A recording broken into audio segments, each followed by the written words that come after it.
Ito po si Maxi Celia. Imported one po from Australia. Okay. So si stroller is demo unit po siya. Okay, with box.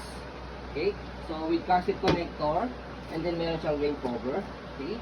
So si car seat naman, Maxi Cosi. Yan, is brand new, never been used. Meron din po siya kasamang box. Okay. So yan. Good for newborn until 3 years old. Ayan, bassinet type po siya pag pang newborn. So meron po siyang style pagka pang toddler na po siya. Okay. So ito po yung details po niya one by one. Car seat mo na. Okay. Ito yung car seat natin. Okay, yan. As you can see, yan, brand new, no issue. Okay, yan. 5 harness, wala po yung putol. Yan. Okay. Ilalagay yan sa stroller. Oo.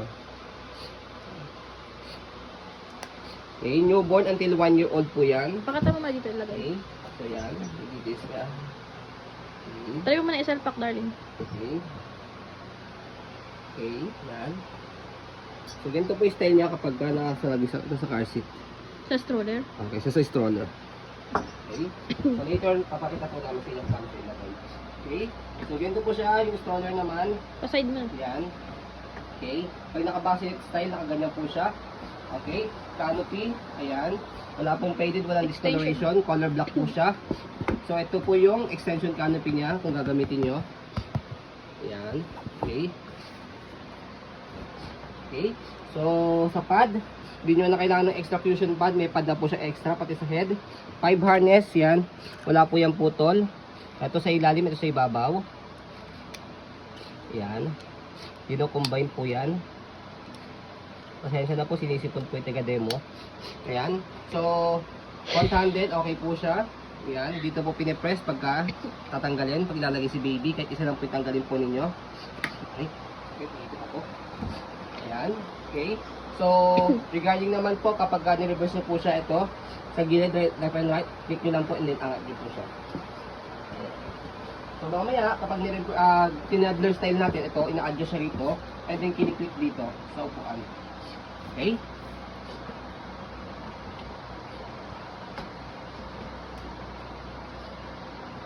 Shoot nyo lang po siya mabuti para wala maging problema kapag po nakalagay na po si baby.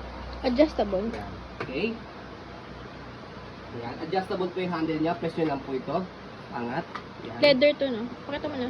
So, demo unit yan, ha. So, nagamit po ito sa mall. Kaya as you can see, meron po siyang Crutch. Minimal. minimal scratch po. Yan. Okay. Body frame. Body frame lang po yung details. Yan. Gulong sa likod. Hindi po siya nagamit. Okay. Ito nyo yung gulong, di ba? Yes, yung dalawang gulong sa likod bago. Yan. Okay, pero yung gulong sa harapan, lightly used. Ayan. As you can see, May sign of use. may sign of use siya. Okay, so footrest ito. Yan, gulong din sa kabila. Ayan. Okay. Body frame sa kabilang side. Ayan. Okay. Dito na, dito na, dito na. Ito yung isang gulong. New po siya. Dito na, dito na.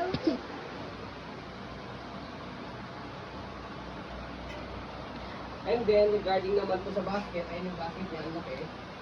Sa ilalim. Yan, marami kayong may ilalagay na basket po sa ilalim. Yan. Okay, pati kahit small puppy, possible na pwede po kayo maglagay po dyan. Ayan. So, press nyo po ito. Ito, pag i-adjust nyo po yung handle. Store.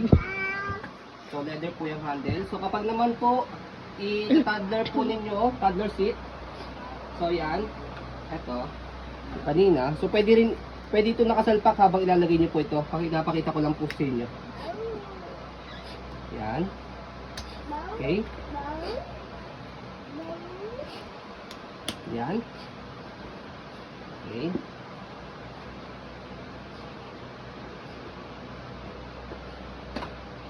Iyo po. So, after nyan, click nyo lang po ito. Yan. Slide. Tapos, press. Tapos angat. Yan. Ay, by the way, sa pag-lock po pala yan, kapag po inupo siya, ito, pinipress dito. Nandito na ako. Yan. Yan. Okay? Lagi si Anaya. So, ganyan po siya. Okay? So, kung medyo nasisikipan na po si toddler po ninyo, pwede nyo na po tanggalin itong sa head, saka po itong extra fusion pad niya. Para mas maluwag po siya. Pero depende nga po sa inyo, kung gusto nyo po may additional po ng lambot, pwede po yan. Pwede pa rin po siyang gamitin. Okay? So, yan.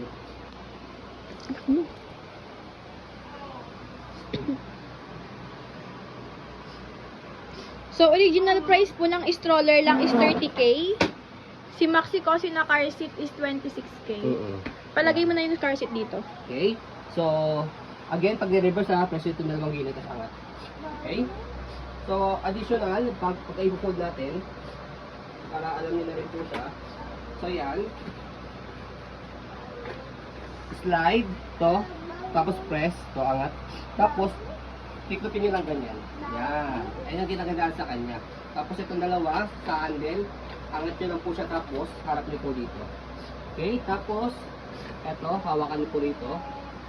Yan. Push nyo lang po ganyan. Dito, hanggang sa malak dito sa gilid.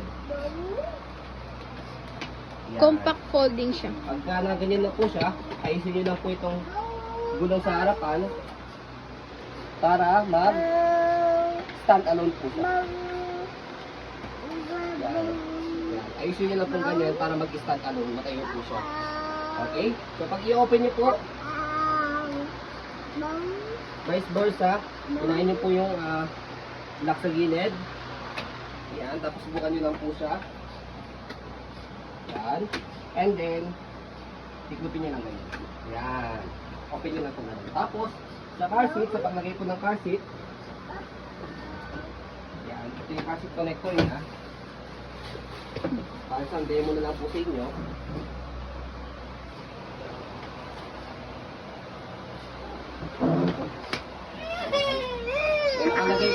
May nakalagay po yan right sa left. So, ito left end.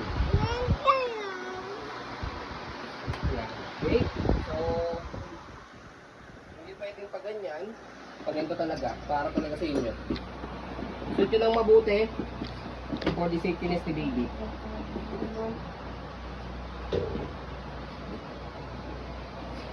Maglalak naman niya kapag nasot nyo mabuti. Yan. Okay? Kita siya na mabuti. Kaya yan, naangat na po siya. Side mo, di nakikita. So, yan. Ganyan po design niya kapag po. Yan. Pwede nyo po itong ibaba. Darling. Le. Okay.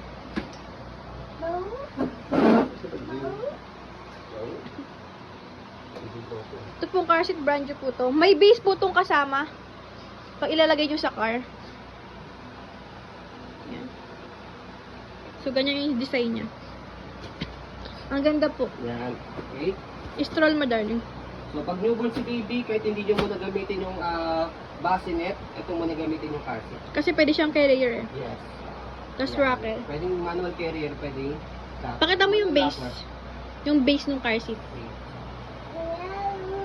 Okay.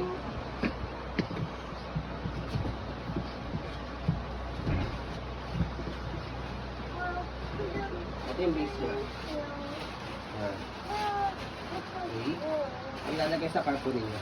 Naka-plastic pa siya. Yan. Okay. Meron naman po instruction po yan sa item kung paano po siya gamitin. So, ayun po, as you can see, very details po kami mag-video.